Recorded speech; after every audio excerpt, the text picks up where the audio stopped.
मिलिला अलपुड़िया गाँवर निखोज मंजुलता भंजक मृत्युदेह कूलसाई निकट ठाब देहर विभिन्न स्थान क्षत चिन्ह।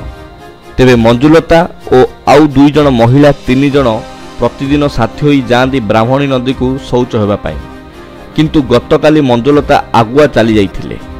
नदी को परे परे आउ 2 जन महिला सेतेबेले नदी को जाती सेठा देखती मंजुलता चप्पल और बासन पड़ीथिला, हेले मंजुलता को सेमाने न पाई गाँव रे खबर देइथिले।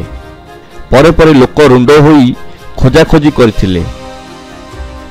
खोजाखोजी करिबा परे मंजुलता कौनसी संधान मिली नथिला। तेबे मंजुलता बासन माजिबा बेले टाणी नेइथिला कुंभीर। स्थानीय लोक और अग्निशम विभाग पक्षरु खोजाखोजी करा जाइथिले मध्य मंजुलता पता मिली नथिला।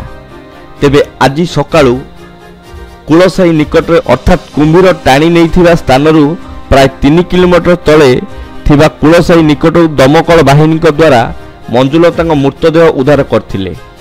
शरीर अधा अंश कुंभीर खाई देइछि।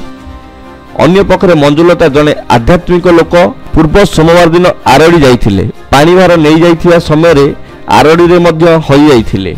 साथी माने बहु खोजिला परे मंजुलता मिलिथिले, हेले ता परवर्ती सोमवार दिन मंजुलता लीन होई जाइथिबा कथा आज उद्धार समय नदी तुठरे लोकंक मध्य चर्चा हेइछि। तेबे आज वन विभाग और पुलिस तहसीलदार पहुंची तदंत आरंभ करिसंती। केन्द्रापड़ारू निहार रंजन परिडांग रिपोर्ट 24 न्यूज ओडिया।